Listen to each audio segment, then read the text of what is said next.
Let's get more reaction now to the news that the Chanel creative director, the German-born fashion designer Karl Lagerfeld, has died at the age of 85, more than 3 decades at the helm of Chanel. Joining me on the line is the fashion director of the New York Times, Vanessa Friedman. Vanessa, thank you for your time today.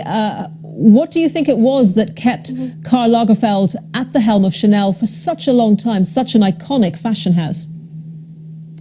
It wasn't just Chanel. He was also at the helm of Fendi, actually, since 1965, and had his own brand from the 80s. He was truly the most omnivorous, curious, propelled autodidact, I think. He could not stop. He said, that work is what kept him going. He was absolutely fascinated by the process. Yes, and you refer to his work ethic, and French Vogue calling him a self-taught master. He referred to himself as a complete improvisation. So what was his background? Tell us more about that. He grew up in Hamburg. He was born there, depending on who you talked to, either in 33, 35, or 38. I think we believe it was 35.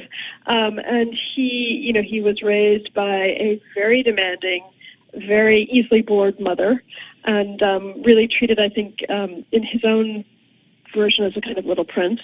She inculcated in him an appreciation for luxury, for manners, for the proper way of doing things, for culture.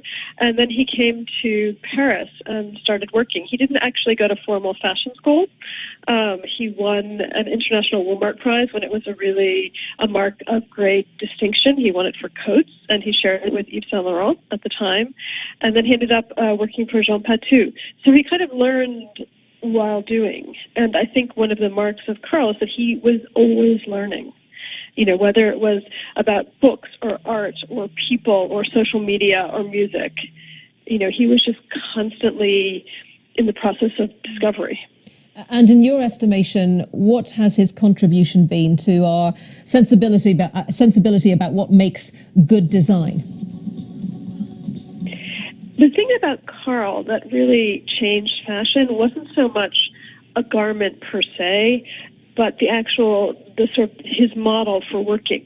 He was one of the first designers to take on a heritage house, both at Fendi and at Chanel, and transform it and update it. And that has become really the model on which the entire luxury industry is built. If you think of John Galliano going to Dior, and now Margiela, if you think of Riccardo Tisci and Givenchy, and now Burberry, that is how all these houses have continued, and Karl was the one who did that. And I think he is still the model to which everyone looks.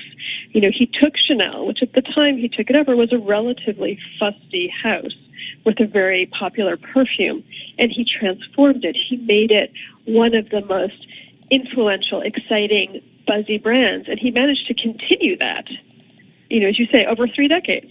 And he did it partly through the sets he created for the shows, which were incredible. I mean, he trucked in an iceberg, he built a supermarket, he built an airplane hangar, he built a cruise ship, he had a rocket ship at one point, and then through his use of communication, he created short movies, he did his own ad campaigns, he worked with all sorts of celebrities.